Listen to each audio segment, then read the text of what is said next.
நல்ல தகப்பனே, அருமையான வேலைக்காக உனக்கு நன்றி தகப்பனே. இந்த நாளிலும் கூட அப்பா கேட்க போகிற அந்த வார்த்தைகளுக்காக உனக்கு நன்றி செலுத்துகிறோம்.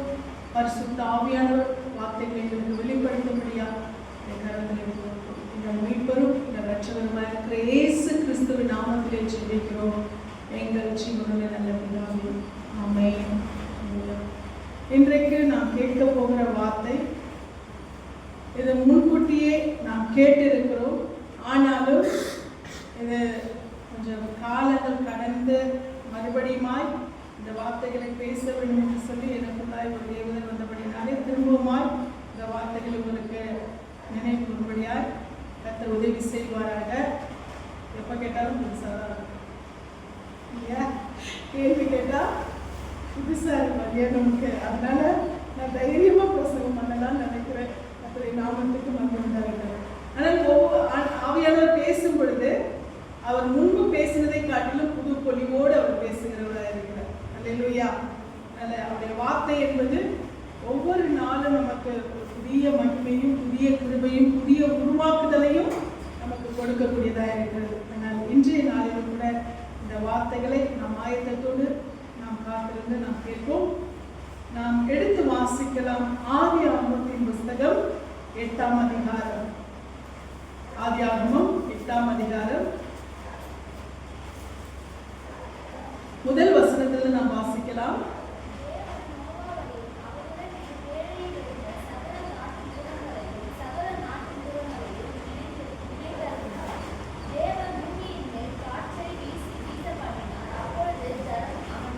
நாம் வாசிக்கும் பொழுது இந்த சம்பவம் நமக்கு எல்லாருக்குமே தெரியும். சண்டே கிளாஸ் பிள்ளைங்க உட்பட நோவா தாத்தா அப்படின்னு சொன்னாலுமே ஞாபகம் வரும். நான் ஏன் இந்த ஆதியாகமத்தின் புஸ்தகத்தை எடுக்க எனக்கு ஒரு ஏவுதலும் ஒரு நினைவு கூறுதலும் வந்ததானா, இன்றைக்கு பழைய ஏற்பாட்டை ரொம்ப அலட்சியப்படுத்துகிறபடினாலே இதிலே எந்த அளவுக்கு கர்த்தருடைய வார்த்தை வெளிப்படுகிறது என்பதை நாம் அறிந்து கொள்ள வேண்டும். உலகத்தின் துவக்கமே இதிலிருந்து தான். இயேசு கிறிஸ்துவை குறித்து இயேசு கிறிஸ்து எந்த அளவுக்கு அவர் வார்த்தையாய் வெளிப்பட்டார் என்பதே அந்த ஆதியாகமத்தின் முதல் அதிகாரத்திலேயே நமக்கு தெரிய வரும். அதனால முதல் துவக்கத்திலிருந்து இயேசு கிறிஸ்து தான் இருக்கிறார். இங்கே நாம் வாசிக்கும் பொழுது இந்த ஆதியாகமத்தின் 8ஆம் அதிகாரத்திலே முதல் வசனத்திலே தேவன் நோவாவையும் அவனுடனே பேழையில் இருந்த சகல காட்டு மிருகங்களையும் சகல நாட்டு மிருகங்களையும் நினைத்தறினார். தேவன் பூமியின் மேல் காற்றை வீச பண்ணினார். அப்பொழுது ஜலம் அமர்ந்தது. இது ஆண்டவர் ஜனங்கள் கீழ்ப்படியாத ஒரு தன்மையோடு கூட காணப்படும் பொழுது ஆண்டவர் என்ன செய்கிறார் என்று சொன்னால், அந்த வார்த்தைக்கு அவர்கள் கீழ்ப்படியாமல் இன்னும் அதிகமாய் முரட்டாட்டமாய் அவர்கள் நடந்து கொள்ளும் பொழுது கர்த்தர் அவர் பார்த்து பார்த்து உருவாக்கி நல்லது நல்லது என்று கண்ட அந்த தேசத்தை ஆண்டவர் என்ன பண்றாரு, அழிக்கும்படியாய் தீர்மானித்தார். அந்த ஜனங்களை கர்த்தர் அழிக்கும்படியாய் தீர்மானித்தார். நிறைய டைம் கொடுக்குறாரு. நம்ம பார்க்கும்பொழுது இந்த டைம் எவ்வளவு வருஷம்லாம் தெரியல. ஆனால் அன்னைக்கு காலகட்டத்தில் வாழ்ந்த மக்கள் எல்லாமே கிட்டத்தட்ட 1000 வருஷங்களுக்கு தான் வாழ்ந்தாங்க. அப்படின்னு பார்த்தா ஆண்டவர் எத்தனை 1000 வருஷங்கள் அவங்க அப்படி எத்தனை காலங்கள் அவர்கள் அப்படியாய் காணப்பட்டார் என்று நமக்கு தெரியாது. அப்படியா இருக்கும் பொழுது இவர்களுடைய கீழ்ப்படியாமை நிமித்தமாய் கர்த்தர் என்ன செய்கிறார், இந்த அவர் படைத்த அந்த உலகத்தை ஆண்டவர் அழிக்க தீர்மானித்தார். ஆனால் எல்லாவற்றையும் அல்ல, எல்லாரையும் அல்ல, அவருக்கு கீழ்ப்படிந்தவர்களை அவர் என்ன செய்கிறார், அதாவது பூமியில் உள்ள சுத்தமான ஜந்துக்கள், அதே போல ஆண்டவர் என்ன பண்றாரு, அந்த அவருக்கு கீழ்ப்படிந்த அந்த குடும்பம், இவைகளை ஆண்டவர் காப்பாற்ற வேண்டும். அவைகள் மூலமாய் ஆண்டவர் புதிய நல்ல ஒரு சந்ததியை உண்டாக்க வேண்டும் என்று ஆண்டவர் தீர்மானித்தார். நீங்க பாத்தீங்கன்னா இதுதான் இயேசு கிறிஸ்து புதிய ஏற்பாட்டிலே நினைவு கூறுகிறார். நோவாவின் காலத்தை நினைச்சு பாருங்க. நோவாவின் காலத்தில் நடந்தது போல மனுஷகுமாரனுடைய காலத்திலும் நடக்கும் என்று சொல்ற இயேசு கிறிஸ்துவும் இந்த பழைய ஏற்பாட்டின் காரியங்களை அவர் நினைவு கூறுகிறார். அதே காலம் திரும்ப வரும்னு சொல்றாரு. அப்பவே சொன்னார், அந்த காலம் திரும்ப எப்போ வருமா, நம்முடைய காலகட்டங்களிலே. ஏனென்றால் ஜனங்கள் எப்படி இருப்பார்கள் என்று சொல்லி நோவாவின் காலத்தில் இருந்தது போலவே என்னுடைய காலத்தில், அதாவது அவர் வருகைக்கு முன்னான காலத்திலும் நடக்கும் என்று சொல்லி ஆண்டவர் பண்ணியிருக்கிறாரு,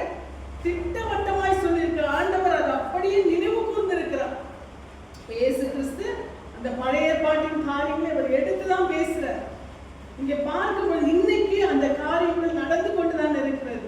ஜனங்கள் ஒரு நிர்விசாரம், என்ன நடக்கணும் நடக்கட்டும், இப்படிதான் சொல்லுவாங்க, இப்படிதான் இருக்கும், இவங்களுக்கு வேற வேலை இல்லை, இப்படிதான் என்ன பண்ணிட்டு இருக்கு. இன்னைக்கு அநேக ஆத்துமாக்கள் கூட ஒரு என்ன சொல்ற எச்சரிப்பு சத்தியம் வந்து அவர்களுக்கு ஒரு வேண்டாத ஒன்றாய் மாறிவிட்ட ஒரு காலகட்டத்தில் இன்னைக்கு நாம இருக்கோம். இன்னைக்கு ஆண்டவர் அப்படிப்பட்ட சூழ்நிலை தான் அந்த நாட்கள் என்ன செய்தாரு, அந்த நோவாவின் காலத்தில் ஆண்டவர் என்ன செய்கிறார், அந்த ஜனங்களை, கீழ்ப்படியாத ஜனங்களை, நிர்விசாரமா இருந்தவர்களை அவர் அழிக்க தீர்மானித்து நோவாவின் குடும்பத்தையும் இந்த மற்ற அவர் உருவாக்க நினைத்த அநேக ஜீவன்களை என்ன பண்றாரு, அந்த பேழைக்குள்ளே காப்பாற்றும்படியா ஆண்டவர் உள்ளே அதை பாதுகாக்கிறார், அவர்களை பாதுகாக்கிறார். இந்த சூழ்நிலையின் பிறகுதான் என்ன செய்கிறது, பல நாட்கள் பல மாதங்கள் இந்த பிரளயம் உண்டாகி என்ன செய்ய, ஜனங்கள் எல்லாம் உள்ள இருக்காங்க. மழை 40 நாள்னா அதுக்கு பின்பாக தண்ணி வடிகிறதுக்கு எல்லாத்துக்குமே கிட்டத்தட்ட ரொம்ப வருஷங்கள், ஒரு வருஷத்துக்கு ஆயிடுது. இப்படிப்பட்ட ஒரு காலகட்டத்திலே ஜனங்கள் அந்த பேழைக்குள்ளேயே இருக்கிறார்கள். இந்த சூழ்நிலை பிராக்டிகலா யோசிச்சு பாருங்களேன். ஒரு பேழை, ஒரு கப்பல், அதுக்குள்ள அதுவும் அப்போது அவ்வளோ டெக்னாலஜிலாம் கிடையாது. இப்போ ஒரு ஷிப்புனா என்ன இருக்கும், அந்த ஷிப்புக்குள்ள எல்லா டெக்னாலஜியும் இருக்கு இல்லையா, என்டர்டெயின்மெண்ட்ல இருந்து எல்லாமே இருக்கு. ஆனா அப்ப என்னது, வெறும் என்னது, தண்ணி உள்ளே புகாதபடிக்கு கீழ் பூசப்பட்ட ஒரு கப்பல். இந்த கப்பலுக்குள்ளே என்ன இருக்கு, அதற்கு அவர் என்ன பண்ற, தேவன் கொடுத்த ஞானத்தின்படியா அறைகளை உண்டாக்கி அந்த ஜீவராசிகளை என்ன பண்றாரு நோவா, அவைகளை உள்ளே வைத்திருக்கிறார். அவைகளுக்கு அவ்வளவுக்கும் சாப்பாடு வேணும், அவ்வளவு இந்த மனுஷங்களுக்கு அவ்வளோ நாட்களுக்கு சாப்பாடு வேணும். அவங்களுக்கு வேண்டிய அந்த காரியங்கள் எல்லாமே, அவங்க அன்றாட காரியங்கள், அன்றாட பழக்க வழக்கங்கள் இது எல்லாமே இருக்கு. இவ்வளவுக்கும் அவங்க என்ன பண்றாங்க, இவ்வளவு நாட்கள் அந்த பேழைக்குள்ளாய் இருக்கிறார்கள். இந்த சூழ்நிலையில அவர்கள் அந்த பேழைக்குள்ளாய் அடைப்பட்டிருந்த இந்த காலங்களில் காப்பாற்றப்பட்டிருக்கலாம். ஆனா என்னது, ஒரு அடைப்பட்ட ஒரு சூழ்நிலை தான் அவங்க இருக்காங்க. இப்ப என்ன செய்கிறாராம், தேவன் நோவாவையும் அவனுடனே கூட பேழையில் இருந்த சகல காட்டு மிருகங்களில் சகல நாட்டு மிருகங்களை கர்த்தர் என்ன செய்கிறார், நினைத்தருளினார். கர்த்தர் என்ன பண்றாராம், நினைவு கூர்ந்தார், அவங்க மேல கவனம் வைக்கிறார். அப்ப அது வரைக்கும் கர்த்தர் அவங்களை நினைக்கலன்னு அர்த்தமா, கர்த்தர் அவங்களை அது வரைக்கும் அவங்களை டேக் கேர் பண்ணலன்னு அர்த்தமா, இப்பதான் அவங்களை நினைக்கிறாரா, மறந்து போயிட்டாரா? இந்த பேழைக்குள்ள ஒரு கூட்டம் இருக்குது, எவ்வளோ மிருக ஜீவன்கள் இருக்கு, ஒரு 8 மனுஷங்க இருக்கிறாங்க, இதாண்ட மறந்துட்டாரு அர்த்தமா? அவரை காப்பாற்றணுன்றதுனால தான் அதுக்குள்ள வச்சிருந்தார். ஆனால் ஏன் நினைத்தருளினார் என்று சொல்லும் பொழுது ஆண்டவர் அவங்களுக்கு ஒரு காரியத்தை, அவங்களுக்கு ஒரு விடுதலையை, அவங்களுக்கு ஒரு புது வாழ்வை, அவங்களுக்கு ஒரு வெளி உலகத்தை ஆண்டவர் என்ன பண்றாரு, இப்ப காண்பிக்க. அவங்க இப்ப என்ன பண்றாங்க, இப்போ புது உலகத்துக்குள்ள அவங்க வெளியில வர போறாங்க. ஏன்னா அதுக்கு முன்னாடி இருந்த உலகம் என்ன பண்ணியாச்சு, அழிக்கப்பட்டு விட்டது. டோட்டலா அந்த உலகம் என்ன பண்ணியாச்சு, அழிக்கப்பட்டு விட்டது. எல்லாமே டிஸ்ட்ராய் ஆயிடுச்சு, எல்லாமே அழிக்கப்பட்டு விட்டது. அப்ப அந்த நேரத்தில் அழிக்கப்பட்ட ஒரு உலகம், பழைய உலகத்தை இப்ப அவங்க பார்க்க முடியாது. இப்ப அவங்க உள்ள வெளியில வரும்போதே ஒரு புது உலகத்தை காண போறாங்க. ஆனால் அவங்க காண்கிற புது உலகம் இனிமேதான் அவங்க என்ன பண்ணணும், அவங்க அதை மறுபடியும் உருவாக்க வேண்டும். இதுக்கு முன்னாடி நோவா எவ்வளோ உழைச்சிருப்பாரு, எவ்வளோ என்ன பண்ணிருப்பாரு, ஒரு வீடை கட்டிருக்கலாம், எல்லாம் பண்ணிருக்கலாம். ஆனா என்ன ஆச்சு, இன்னைக்கு வயல் உண்டாக்கிருக்கலாம், மரத்தை நட்டிருக்கலாம், நல்ல பழங்களை உண்டாக்கிருக்கலாம். ஆனா இப்ப எல்லாமே என்ன ஆயிடுச்சு, போயிடுச்சு இல்லையா? அப்ப இந்த காலகட்டத்தில் இப்போ இந்த ஜல பிரளயத்துக்கு தப்பி இப்ப என்ன பண்ணிருக்கு, இப்ப பூமி என்ன இருக்கு, நல்லா காய்ந்து இப்ப இருக்கு, அவ்வளவுதான். தண்ணி வற்றி போயிருக்கு. இப்ப அந்த சூழ்நிலை தான் இப்ப இருக்கு, தவிர இப்ப வேற ஒண்ணுமே அவங்க என்ன பண்ண முடியாது இல்லையா? இப்ப அவங்க இனிமேதான் போய் என்ன பண்ணணும், உருவாக்க வேண்டும். எல்லாவற்றையும் கர்த்தருடைய பலனாலே அவங்க உருவாக்க வேண்டும். ஆனால் இது வரைக்கும் ஆண்டவர் அவங்க கூட தான் இருக்கிறாரு. ஆனால் அவர்களுக்கு வேண்டிய எல்லாவற்றையும் இனிமேதான் என்ன பண்ண போறாரு, இனி அவங்க உருவாக்குறதுக்கான பலன் காரியங்கள் எல்லாவற்றையும் செய்ய போறாங்க. இது வரைக்கும் ஆண்டவர் அவங்க கூட பேரையில இல்லைன்னு அர்த்தமா? அப்படி இல்லை இல்லையா? அப்ப ஆண்டவர் அவங்க கூட தான் இருந்தார். ஆனால் செயல்பட வேண்டிய காரியங்கள் இனிமேல் அவர்கள் பார்க்க போகிற அந்த புது உலகத்தில் அவங்க செயல்பட வேண்டிய காரியங்கள் எல்லாவற்றுக்கும் கர்த்தர் அவர்கள் என்ன பண்றாரு, இனிமேல் அவங்க என்ன பண்றாரு, செயல்படுத்த தயார்படுத்துகிறார். இங்கே இந்த பார்க்கும் பொழுது தேவன்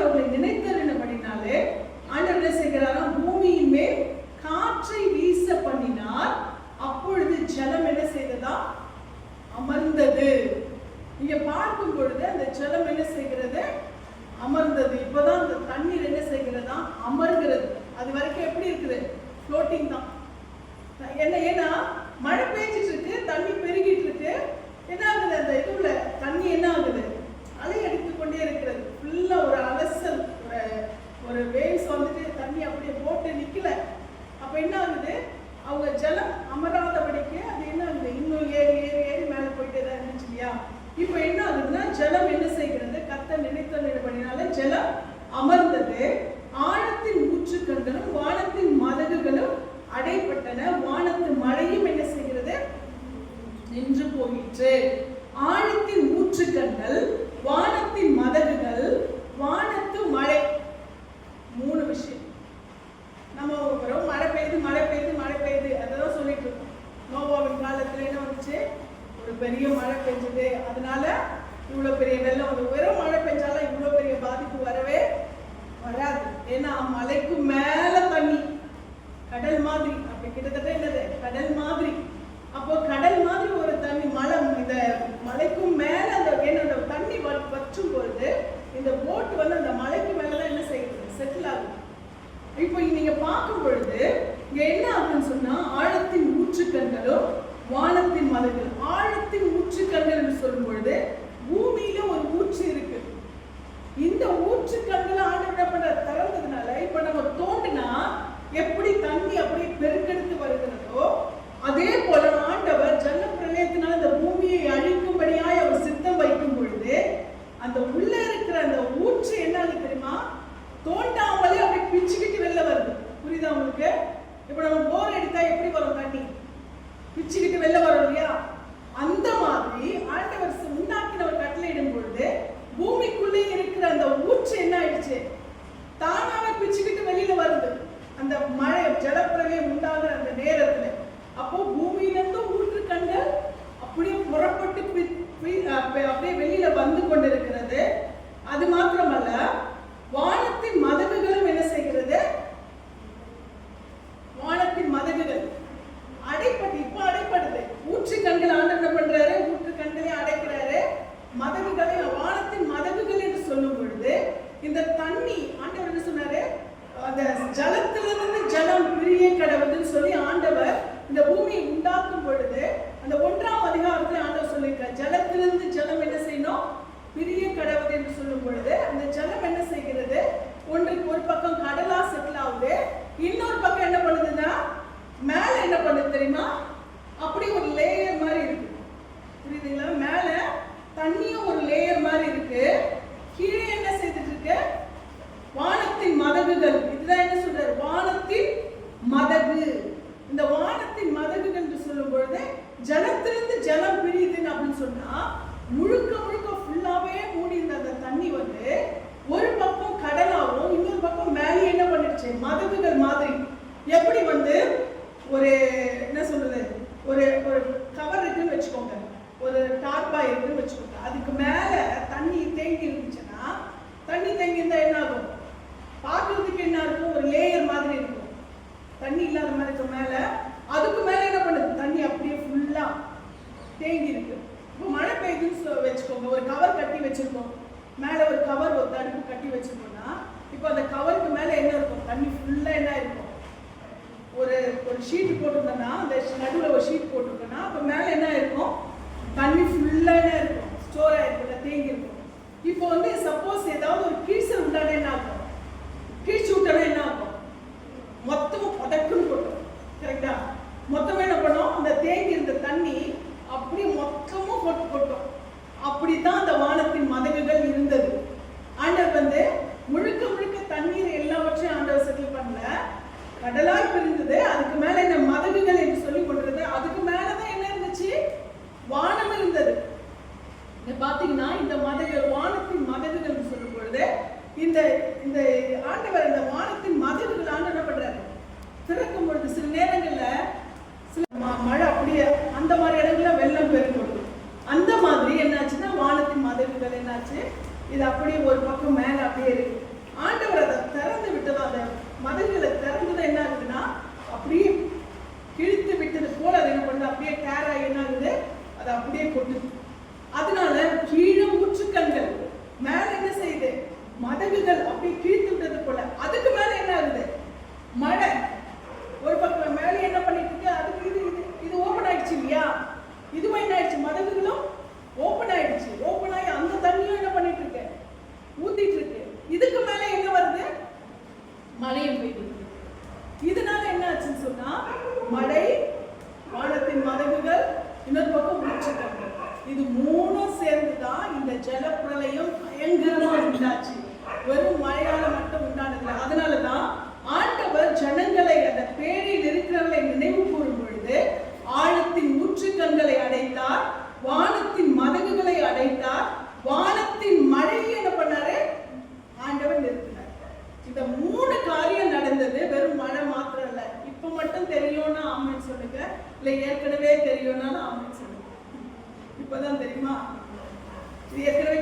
சொல்லியிருக்கேன் இல்லையா?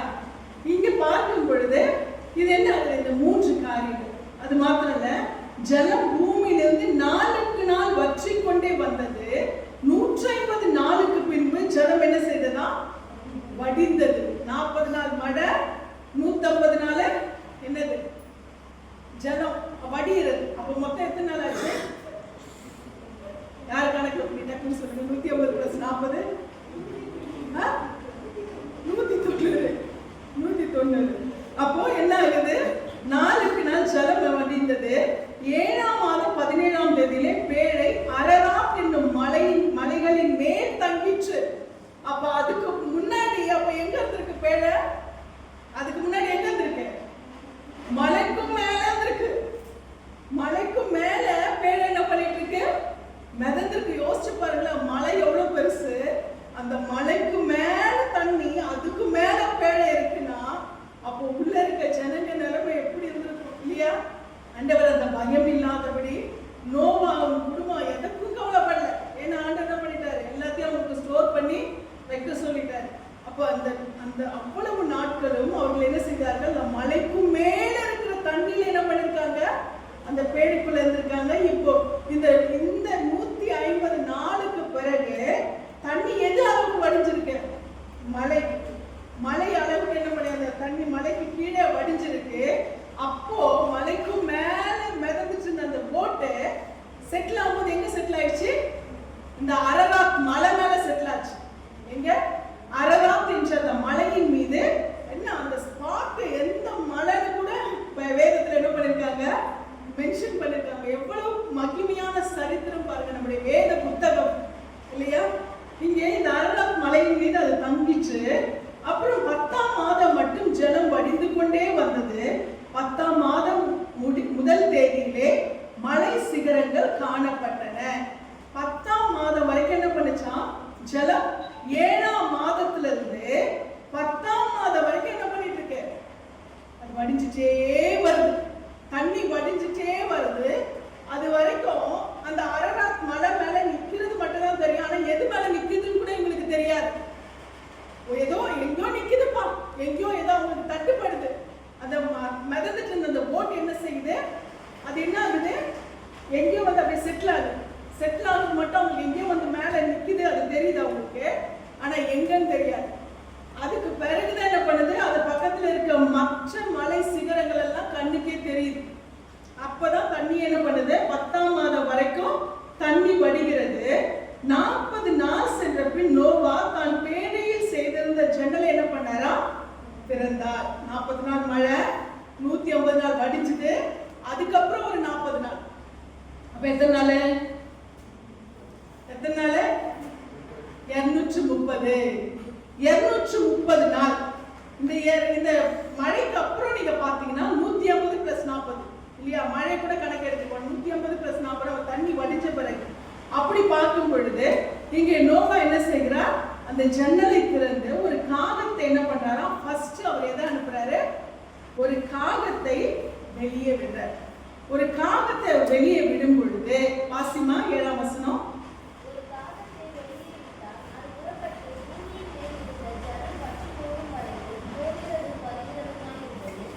பார்க்கும் பொழுது 40 நாள் மழை, 190 நாள் தண்ணி வடியது. மொத்தம் 230 நாள் கழிச்சு அந்த பேழைக்குள்ள இருந்து இப்போ ஒரு பறவை மாத்திரம் என்ன செய்கிறது? வெளியே ரிலீஸ் ஆகுது. பேழைக்குள்ள இருந்து இந்த 230 நாள் கழிச்சு இப்ப அந்த ஒரு பறவை பாப்பா வெளியில என்னமோ தெரியுதுப்பா, நம்மள வெளில விட்டுருக்காங்கன்னு என்ன பண்ணுது? அந்த ஒரு காகம் மாத்திரம் வெளியில போகுது. வெளியில போனது என்ன செய்ததுன்னு சொன்னா, அது வெளியில போயிட்டு திரும்ப என்ன பண்ணுச்சான்? புறப்பட்டு பூமி மேல் இருந்த ஜலம் வற்றி போகும் வரைக்கும் போகிறதும் வருகிறதுமாய் இருந்தது. இப்ப பூமியில ஜலம் என்ன பண்ண? மலை சிகரங்கள்லாம் தெரிகிற அளவுக்கு வற்றி போச்சு. ஆனா பூமி என்ன பண்ணல? இன்னும் தண்ணி இருந்துட்டு தான் இருக்கு. ஏன்னா ஒரு காகம் அமர வேண்டும் என்று சொன்னா, ஒரு பறவை அமரணும்னு சொன்னா அதுக்கு என்ன தேவை? மரம் தேவை இல்லையா? அப்ப அது உட்கார்றதுக்கு அங்க என்ன இல்லை? மரம் எதுவுமே இல்லை. அதனால அது என்ன பண்ணுது? உட்கார்றதுக்கு மரம் இல்லாததுனால அது என்ன பண்ணுச்சு? வெளியில போயிட்டு திரும்ப வருது. திரும்ப போய் என்ன பண்ணுது? போகுது, திரும்ப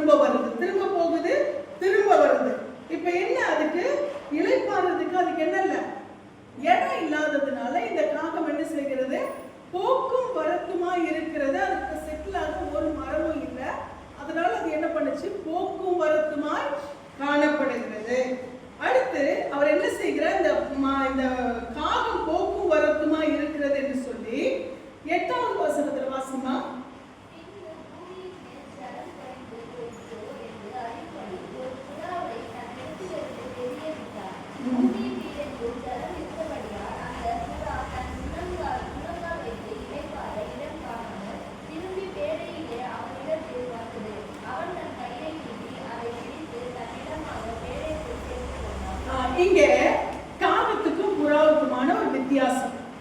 இங்க இவர் காகத்தை அனுப்புறாரு, சரியான ரிசல்ட் அவருக்கு கிடைக்க மாட்டேங்குது. ஒண்ணு தண்ணி வத்தி போகுது, இல்லைன்னா என்ன பண்ணணும், அது உள்ள வந்துடும் இல்லையா?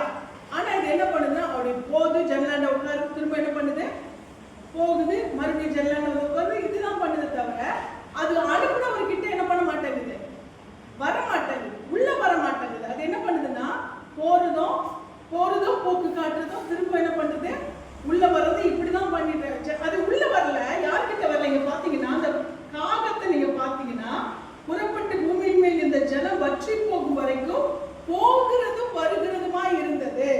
இப்ப அது நோவா கையில வந்துச்சுன்னா நோவா என்ன பண்ணுவாரு, அதை வெளியில விடுவாரு, இல்ல உள்ள எடுத்துக்குவாரு.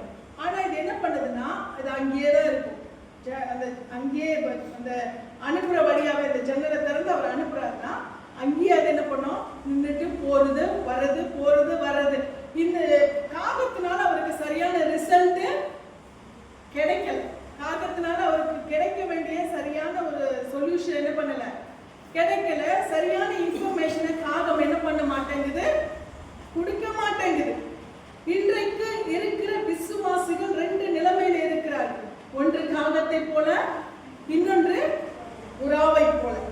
இந்த காகத்தை போல இருக்கிற விசுவாசிகள் எப்படிப்பட்டவர்கள் என்று சொன்னால், அவர்களால சபைக்கும் பிரயோஜனம் கிடையாது, அவர்களுக்கும் பிரயோஜனம் கிடையாது. ஏன்னா இது போய் இது ஆத்மாவை காப்பாத்திக்கிறதுக்கும் எதுவும் வழி தேடுறது கிடையாது. அதே போல உள்ள வந்து சரியான இடத்துல செட்டில் ஆகிறதுக்கும் அதுக்கு என்ன இல்லை, மனம் இல்லை. எப்படி இருக்குது, போகிறதும் வர்றதும் ஒரு சரியான ஒரு இடத்துல செட்டில் ஆக மாட்டேங்குது. அதுக்கு சரியான ஒரு இது இல்லாததுனால, சரியான ஒரு மனம் இல்லாததுனால ஒரு இடத்துல அது யார் அவங்களுக்கு அதுக்கு அடைக்கலம் கொடுத்தாங்களோ, அதுக்கு யார் அதுக்கு ஆவிக்குரிய போஷிப்பு கொடுத்தாங்களோ அவங்களுக்கும் அது பிரயோஜனமா இல்லை. நான் பேசுறது புரியுதா? ஆவிக்குரிய சத்தியத்தை ஆண்டவர் பழைய பாட்டின் வாயிலாக நம்மோடு கூட பேசிக் கொண்டிருக்கிறார். அது அனுப்புனவங்க அந்த சத்தியத்தை கொடுக்கிறவங்களுக்கும் பிரயோஜனம் கிடையாது. தனக்கும் போயிட்டு தேடி ஒரு நல்ல ஒரு வழி அது தேடிக்கிறதுக்கும் அதுக்கு என்ன இல்லை, அந்த ஞானம் வழியும் இல்லை. அது என்ன பண்ணுது, ஒண்ணு எங்க இருந்து போச்சு அங்கேயாவது வந்து செட்டில் ஆகும், அதுவும் இல்லை. வெளியில போன இடத்துல தன் ஆத்மாவை காப்பாற்றி கொள்ளும், அதுவும் இல்லை. என்னது, அதுக்கு என்னது, ஒரு சுயநலம். எனக்கு கிடைக்கல, எனக்கு நடக்கல, எனக்கு இல்லை, இது எப்படியே இருக்கிறதுனால அது எங்கேயுமே ஒழுங்கா செட்டில் ஆகல. அது என்ன பண்ணிட்டு இருக்க, போக்கும் வரத்துமா இருக்கிறது.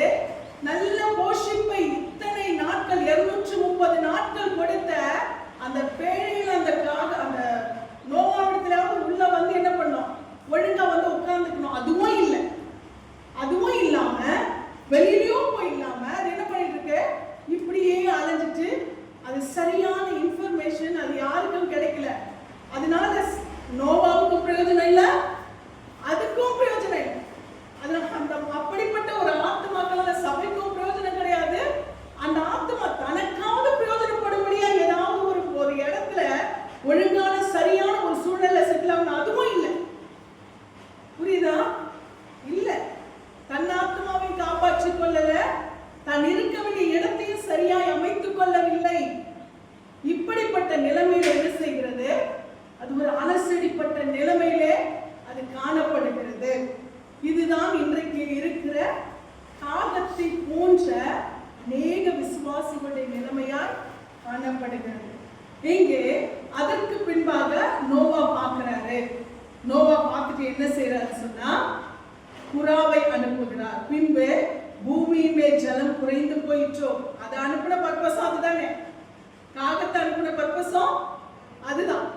ஆனால் அந்த காகம் அதற்கான எந்த ஒரு காரியத்தையும் அது என்ன பண்ணல, செயல்படுத்தவில்லை. பிரயோஜனமான தன் சபைக்குரிய எந்த ஒரு பிரயோஜனமான காரியத்தை அது என்ன பண்ணல, செயல்படுத்தல. இப்போ நோவா என்ன செய்கிறார், அடுத்து புறாவை அனுப்புகிறார். இங்கே புறாவை அனுப்பும் பொழுது ஒரு புறாவை தன்னிடத்திலிருந்து என்ன செய்கிறாரா, வெளியே விட்டார். இப்ப அந்த புறாவை வெளியே விடும் பொழுது பூமியின் மீதெங்கும் ஜலம் இருந்தபடியால் அந்த புறா தன் உள்ளங்கால் வைத்து இளைப்பாற இடம் காணாமல் திரும்பி பேழையிலே அவனிடத்தில் வந்தது. புறாவும் தான் போச்சு. ஆனா போனது போக்குவரத்துமா இல்ல, யார் அனுப்புனாங்களோ அவருக்கு என்னவா இருக்குது, சரியான ஒரு இன்ஃபர்மேஷன் அது கொடுக்குது. என்ன பண்ணுதுன்னா, இல்ல வெளியில நான் என்ன பண்ண முடியல, நான் எதையும் உங்களுக்கு சரியான ஒரு பிரயோஜனமான காரியத்தை என்னால செயல்படுத்த முடியல, அதனால நான் என்ன பண்றேன், நான் உள்ள இருக்கிறேன் அப்படின்னு சொல்லி என்ன பண்ணுது, அனுப்புனவர் இடத்திலே அது என்ன செய்கிறது, திரும்ப வருகிறது. அதற்கு பின்பாக நீங்க வாசிச்சீங்கன்னா, இளைப்பாற இடம் காணாமல் திரும்பி பேழையை அவனிடத்தில் வந்தது. அவன் தன் கையை நீட்டி அதை பிடித்து தன்னிடமாய் பேழைக்குள் சேர்த்து கொண்டான். 10ஆம் வசனம்.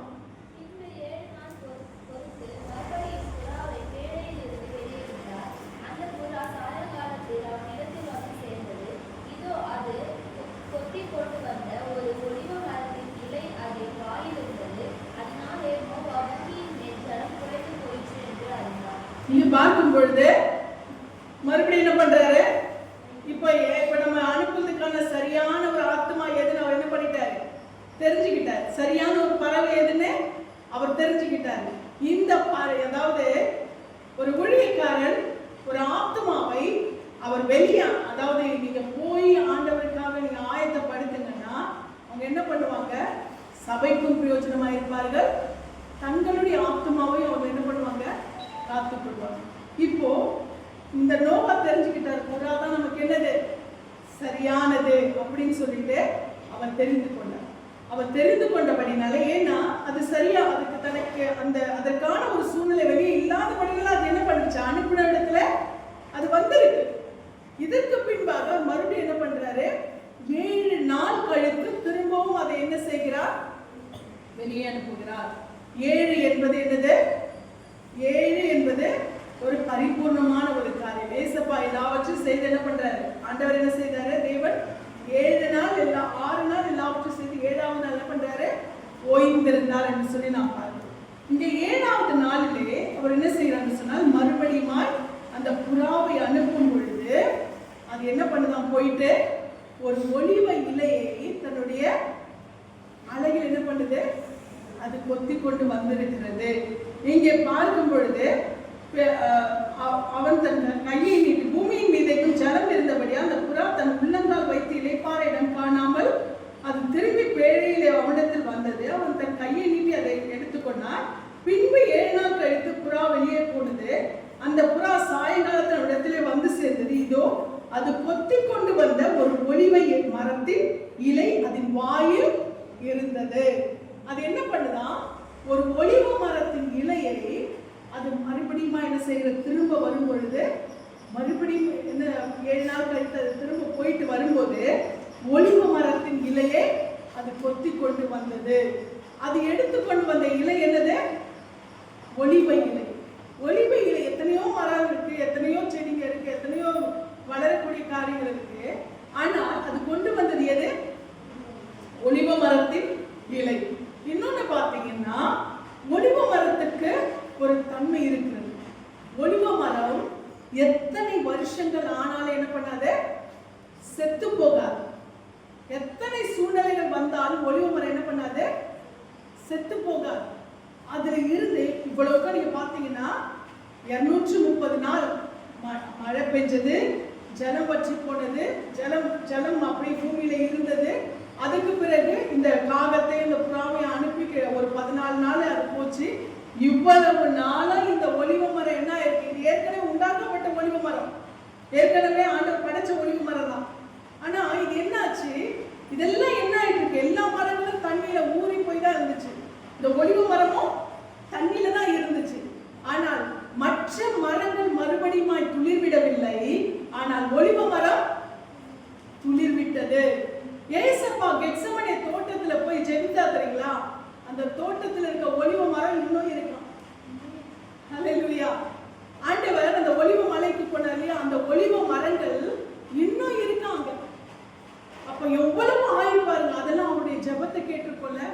கடைசியா அவர் அந்த ஒலிவ மலையில போய் அந்த கண்ணீர் விட்டார் தெரியுங்களா, கதறினார் பார்த்தீங்களா, அதெல்லாம் அவைகள் என்ன பண்ணிருக்கோம், பார்த்திருக்கோம்ல. ஆண்டவர் அந்த ஒலிவ மலைக்கு போவார். அப்ப இங்கே பார்க்கும் பொழுது இந்த ஒலிவ மலைக்குள்ள என்ன, ஒலிவ மரத்துக்குள்ள என்ன இருக்கிறது? ஒரு ஜீவன் இருக்கிறது. இந்த ஒலிவ மரம் அதை அழிக்க எந்த சூழ்நிலை வந்தாலும் அதை அழிக்க முடியாது. அல்லேலூயா. கர்த்தருடைய ஆலயத்திலே நாட்டப்பட்டவர்கள் எப்படிப்பட்டவங்களா இருக்கும்? இந்த ஒலிவ மரத்தை போல இருக்கிறார்கள். அல்லேலூயா. ஒலிவ மரத்தை போல கர்த்தர் என்ன செய்கிறார்? அவர் வைத்திருக்கிறார். அப்ப இந்த ஒலிவ மரம் கர்த்தருடைய ஆலயத்திலே நாட்டப்பட்டவர்கள் இந்த ஒலிவ மரத்தை போல இருக்கிறபடினாலே எந்த சூழ்நிலைகள் வந்தாலும், எந்த நெருக்கடிகள் வந்தாலும் அவர்களை எந்த விதத்துல என்ன பண்ண முடியாது? சேதப்படுத்தவே முடியாது. அப்ப அவர்கள் எப்படியா இருக்காங்க? ஒலிவ மர கன்றுகளை போல இருக்கிறார்கள். இப்ப இந்த ஒலிவ மரம் எப்படியா? எவ்வளவு மழை, வெள்ளம், சேதம் எவ்வளவு பார்த்தாலும் அது என்ன ஆகல? அது என்ன ஆகல? அழுகி போகல, அழுகி போகல. அதுல இருந்து ஒரு துளிர் விட்டு இருக்கிறதுன்னு சொன்னால் அது திரும்பமாய் தன் வாழ்க்கையை தழைத்து போகும்படியாய், அது பலன் கொடுக்கும்படியாய். பொதுவா ஒலிவ மரத்தோட வேலை என்ன தெரியுமா? ஒலிவ பழங்களை கொடுப்பது. அந்த ஒலிவ மரத்தினுடைய பட்டை, இலை, வேர் எல்லாமே பிரயோஜனம் உள்ளது. அப்ப அந்த ஒலிவ பழத்தை அதெல்லாம் என்ன பண்ணுவாங்க? அந்த ஒலிவ பழத்துடைய அந்த விதையை அதை இடிச்சு பிழிஞ்சுதான் என்ன பண்ணுவாங்க? அதுல இருந்து எண்ணெய் எடுப்பார்கள். அந்த எண்ணெய் தான் என்னவா இருக்கும்? தேவனுடைய ஆலயத்திலே விளக்கேற்றுவதற்கு பயன்படுத்துவாங்க. இப்ப இந்த ஒலிவ மரம் என்னதான் அது அழிக்கப்படுகிற ஒரு சூழ்நிலையை அது சந்தித்தாலும் அது என்ன பண்ணல? அழிவை காணவில்லை. அவ்வளவு அழிவையும் மேற்கொண்டு அது என்ன பண்ணுகிறது? துளிர்விட்டு அது வெளிப்படுகிறதா இருக்கிறது. அல்லேலூயா. தேவனுடைய பிள்ளைகளா இருக்கிற நாம் எப்படிப்பட்டவர்களா? யாரா இருக்கு தெரியுமா? நம்ம யாரு? ஒலிவ மரம். ஏன்னா ஒலிவ மரம் வேரூன்றப்பட்டது. அது வேரூன்றிட்டா அது அந்த இடத்துல இருந்து என்ன பண்ண முடியாது? லேஸ்ல விடுங்க முடியாது. அல்லேலூயா. ஆண்டவர் இன்றைக்கு உங்களை, நம்ம தேவனுடைய பிள்ளைகளை எப்படியா பார்க்கிறார்? வேரூன்றப்பட்ட ஒலிவ மரங்களாய். வேரூன்றப்பட்டவர்கள் என்றைக்கு என்ன பண்ணுவாங்க? நிலைத்திருந்து பலன் கொடுப்பார்கள். எந்த சூழ்நிலையும், எந்த பாதிப்பும், எந்த சேதமும் அவர்களை ஒன்றும் செய்யவே முடியாது. அல்லேலூயா. அவங்க என்னைக்குமே போக்கு வரத்துமா இருக்கிறவர்கள் அல்ல. அவர்கள் பிடுங்கி பிடுங்கி நாட்டப்படுகிறவர்கள் அல்ல. அவர்கள் என்றைக்கும் ஒரே இடத்துல என்ன பண்ணிருப்பாங்க? நிலைத்திருக்கிறவர்களாய், வேரூன்றப்பட்டவர்களாய் இருப்பார்கள். அவர்களை எந்த சூழ்நிலை என்ன பண்ணாது? சேதப்படுத்தவே முடியாது. எந்த அழிவும் அவர்களை நாசம் பண்ண முடியாது. மற்ற எல்லாமே அழிந்து போகும். ஆனால் வேரூன்றப்பட்ட இந்த ஒலிவ மரம் எந்த நிலைமையிலும் துளிர்விட்டு, பூ பூத்து, காய் காய்த்து கனி கொடுக்கிறதா இருக்கும். ஆமென். கர்த்தருடைய ஆலயத்திலே, சத்தியத்திலே நாட்டப்பட்ட விசுவாசிகளும் இந்த ஒலிவ மரத்தை போல இருப்பார்கள். அல்லேலூயா.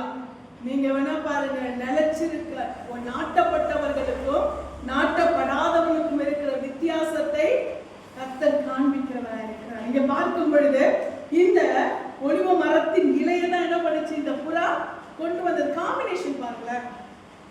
ஒலிவ இந்த புறா கொண்டு வந்தது எது? புறா. அது கொண்டு வந்தது எது? ஒலிவ மரத்தின் இலையை. அப்போ தேவனுடைய பிள்ளைகள் ஒரு புறாவை போல என்ன பண்றாங்க? காணப்படுகிறார்கள். அவர்கள் கொண்டு வருகிற காரியங்கள் எப்படிப்பட்டதா இருக்கும்? ஒலிவ மரத்தை போல இருக்கும். அல்லேலூயா. ஆவிக்குரிய தன்மை. ஒலிவ மரம் என்பது என்னது? தேவனுடைய ஆலயத்திலே ஒளி வீசக்கூடிய, எண்ணெயை கொடுக்கக்கூடியது. அப்ப அந்த தேவனுடைய பிள்ளைகளா இருக்கிறவர்கள் எப்படிப்பட்டவங்களா இருப்பாங்கன்னா, அவர்களுக்குள்ளே எப்பொழுதும் என்ன பண்ண தெரியுமா? அந்த எண்ணெயை போல பிரகாசிக்கிற அந்த அபிஷேகம். அல்லேலூயா. அந்த எண்ணெய்க்குரிய அந்த அபிஷேகம் அவர்களுக்குள்ள எப்பொழுதும் காணப்பட்டு கொண்டே இருக்கும். ரொம்ப நல்ல ஆழமான அபிஷேகம் நிறைந்த ஒரு சத்தியம். நம்முடைய இருதயம் அதை நல்லா கூர்ந்து கவனிக்குமானால் நாம் எந்த அளவுக்கு அதனுடைய சத்தியத்திலே நாம் பலப்பட்டு இருக்க வேண்டும் என்று சொல்லி ஆவியானவர் நம்மை நடத்துகிறவராக இருப்பார். இப்போ இங்கே பார்க்கும் பொழுது புறாவுக்கு எப்படிப்பட்டதா இருக்கிறது? ஆவிக்குரிய தன்மை இல்லையா? ஆவியானவர் எதுக்கு ஒப்பிடுறாங்க? புறாவுக்கு. அந்த புறாவின் வாயில் இருந்த இலையே என்னது? ஒலிவ இலை, அபிஷேகம், எண்ணெயை கொடுக்கக்கூடிய அபிஷேகம். அப்போ ஒரு விசுவாசி அவர்களுக்குள்ளாய் என்ன இருக்கணும்? அவர்கள் புறாவை போலவும் அவர்களுக்குள்ளாய் எண்ணெய், அந்த அபிஷேகமும் எப்பொழுதும் இருக்க வேண்டும். இங்கே பார்க்கும் பொழுது இது என்ன செய்கிறது சொன்னா, அது கொத்தி கொண்டு வந்த ஒரு ஒலிவ மரத்தின் இலை அதன் வாயில் இருந்தது. அதனாலே நோவா பூமியின் மேல் ஜலம் குறைந்து போயிற்று என்று அறிந்தான். பின்னும் 7 நாள் பொறுத்து அவன் புறாவை வெளியே விட்டான். அது அவனிடத்திற்கு திரும்பி வரவில்லை. இங்கே பார்க்கும் பொழுது மறுபடியும் என்ன செய்கிறான்னு சொன்னா, என்ன பண்றான்? ஒலிவ இலை என்ன பண்ணுச்சு? ஒலிவ இலையை இந்த புறா என்ன செய்தது? கொண்டு வந்தது. கொண்டு வந்த புறா மறுபடியும் 7 நாள் கழிச்சு மறுபடியும் என்ன செய்யறோம்? டெஸ்ட் பண்ணோம் இல்லையா? மறுபடியும் அது வரும்போது வெறுமையா வரல. என்ன கொண்டு வருது? என்ன கொண்டு வருது? ஒலிவ இலையை கொண்டு வருகிறது. ஒலிவ இலையை கொண்டு வந்த புறாவை மறுபடியும் என்ன செய்கிறார் தெரியுமா?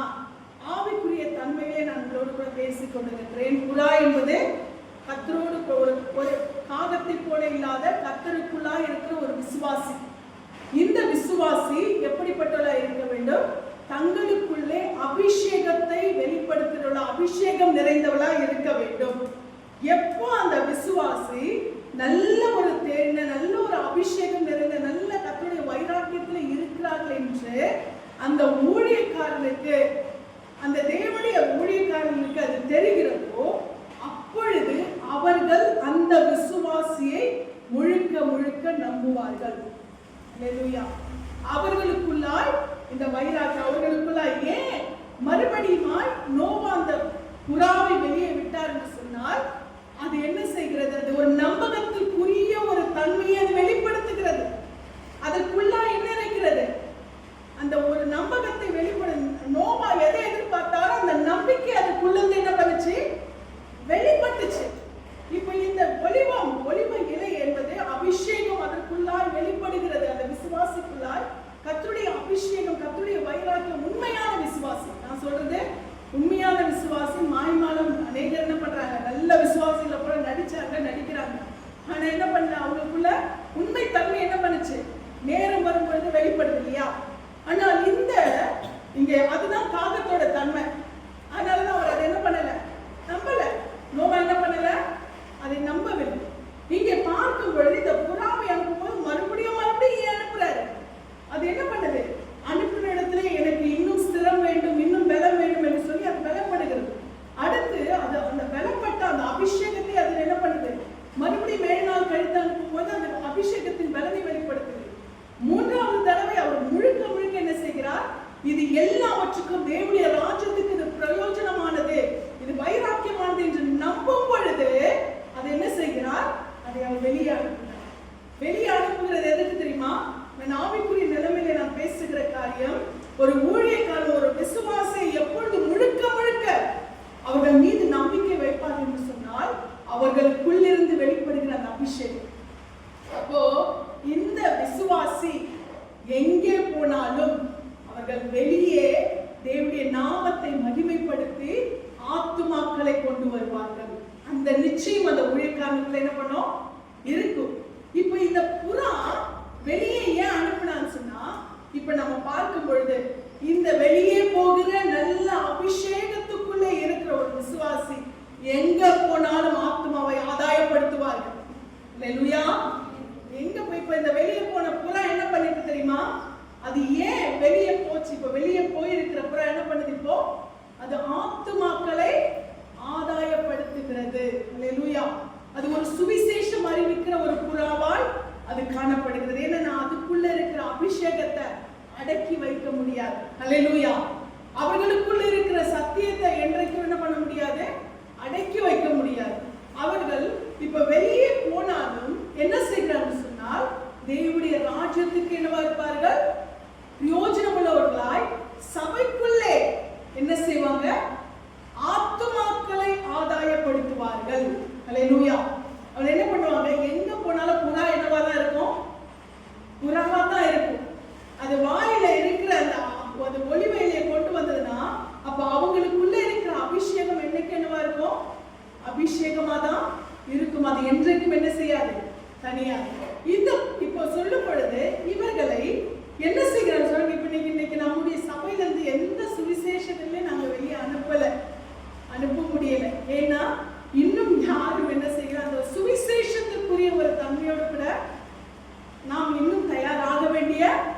நிலைமை இருக்கிறது. அப்ப அந்த அந்த நிலைமை வரும்பொழுது நம்ம என்ன பண்ணணும் தெரியுமா? அந்த சுவிசேஷத்திற்கு நாம் தயாரா இருக்கும் பொழுது நம்ம என்ன பண்ணுவோம்? இது வெளியில போச்சு அப்படின்னு சொன்னா என்ன அர்த்தம்னா, சபைக்கு பிரயோஜனமா இது வெளியே போயிருக்கிறது. எதுக்கு?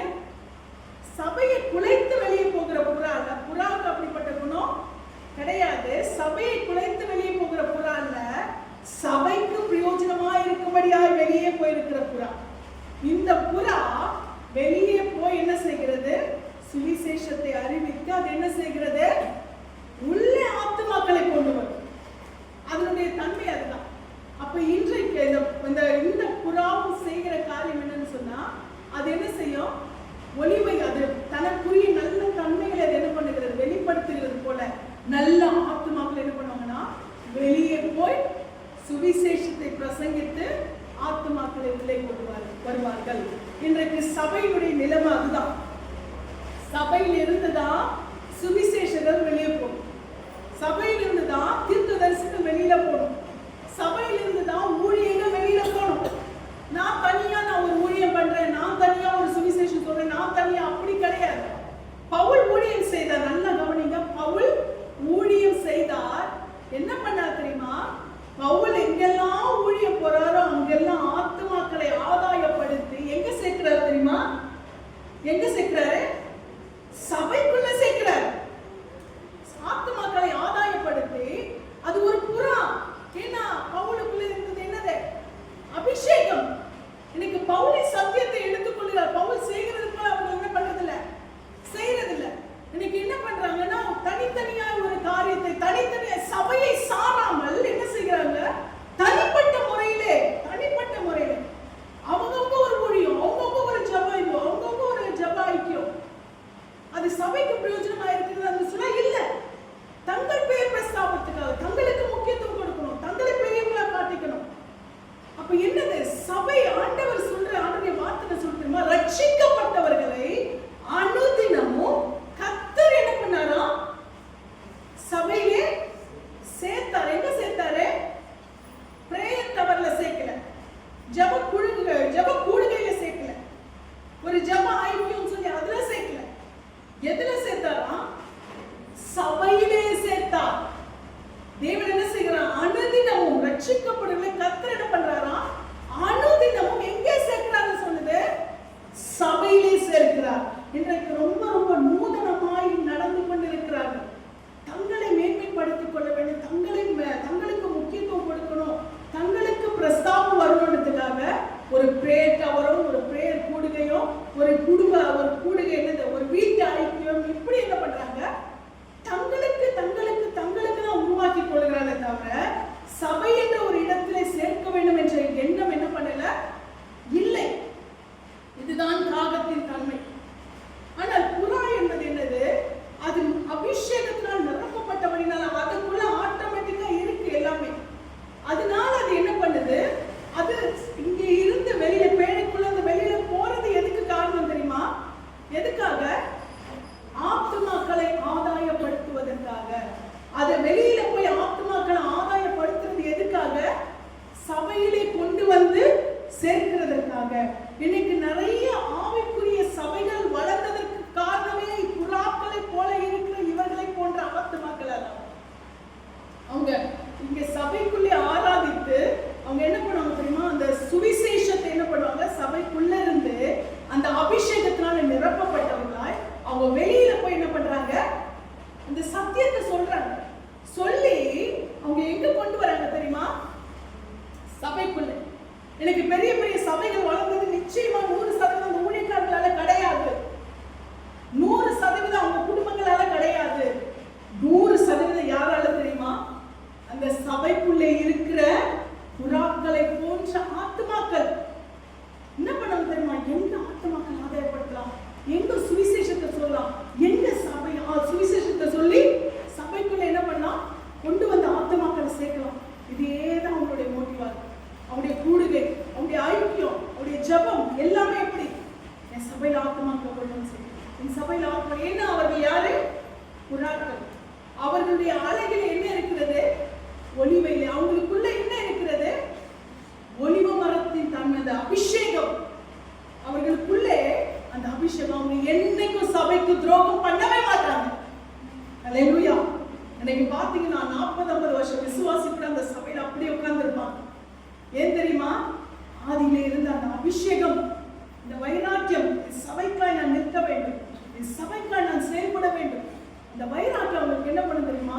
அவங்க எங்க போனாலும் அந்த காரியங்களை அவங்க செயல்படுவாங்க. அவங்களை நம்பி எந்த ஊழியக்காரங்க பண்ணாங்க. நீங்க எங்க வேணாலும் போய் என்ன பண்ணுங்க சொல்லுங்க, நீங்க எங்க வேணாலும் போய் அவனுடைய வார்த்தையை சொல்லுங்க சொல்லி என்ன பண்ணுவாங்க?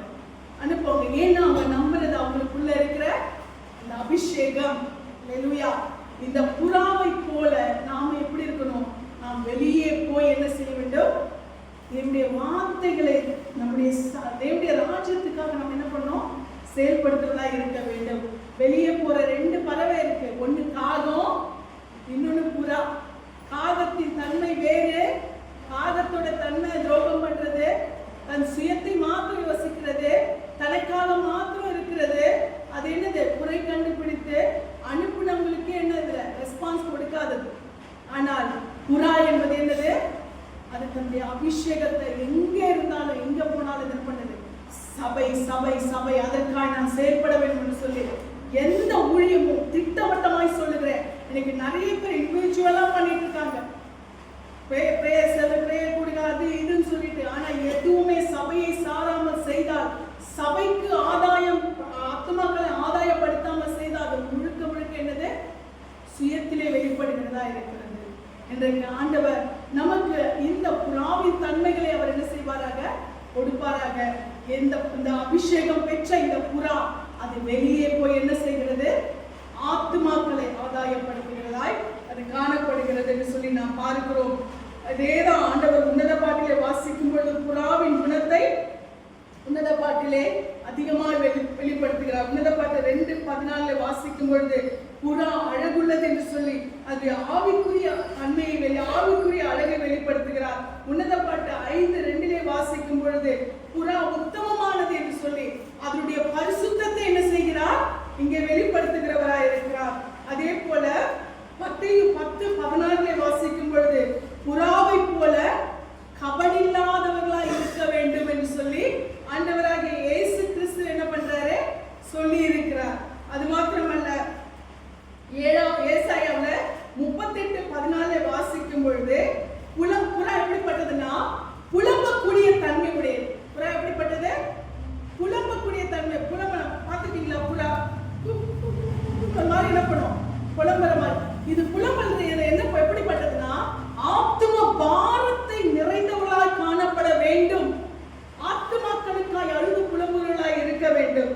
இதை என்ன பண்ணிருக்கிறது? குறிப்பிட்டு இருக்கிறது. எசேக்கியேல் 7:16 வாசிக்கும் பொழுது புறா எப்படிப்பட்டதா இருக்கிறது? துக்கிக்கிற தன்மையுடையதா இருக்கிறது. துக்கிக்கிற தன்மை என்று சொல்லும் பொழுது அதற்குள்ளாய் இருக்கிற அதேதான் இந்த ஆத்தும பாரத்தோடு கூட ஒரு துக்கப்படுகிற தேசத்துக்காய், ஜனங்களுக்காய் இப்படிப்பட்ட ஒரு பாரம் நமக்குள்ள என்ன பண்ணணும்? எப்பொழுதும் காணப்பட வேண்டும் என்று சொல்லி அது சொல்லப்படுகிறது. அதே போல 60ஆம் அதிகாரத்திலே 8ஆம் வசனத்தில் நீங்க வாசிப்பீர்களானால் அது என்ன பண்ணுமா? தீவிரித்து பறக்கக்கூடியதா இருக்கிறது. 68:8 வாசிங்க. ஏசாயா 68.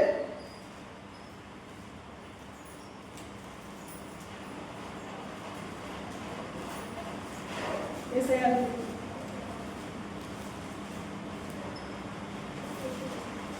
அதனுடைய தன்மை என்னமா? தீவிரித்து பறக்கக்கூடியதா இருக்கிறது. தன் கூட்டுக்கு என்ன பண்ணுமா? தீவிரித்து பறக்கும் என்று சொல்லி சொல்லப்பட்டிருக்கிறது. அது மாத்திரமல்ல, மத்தேயு 3ஆம் அதிகாரம் 16ஆம் வசனத்தை எடுத்து வாசிப்போம்.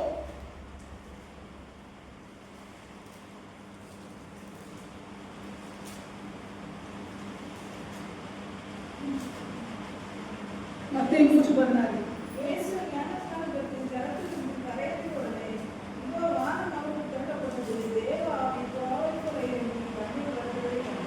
அல்லேலூயா. இங்கே புறா எதற்கு ஒப்பிடப்பட்டிருக்கிறது? பரிசுத்த ஆவியானவர். அல்லேலூயா. தேவ ஆவி புறாவை போல இறங்கினார் என்று சொல்லி நாம் பார்க்கிறோம். அப்படியானால் நாம் இன்றைக்கு நாம் பார்க்கிற காரியங்களின் படியாய் நமக்குள்ளாய் இருக்கிற தன்மை எப்படியா இருக்கிறது?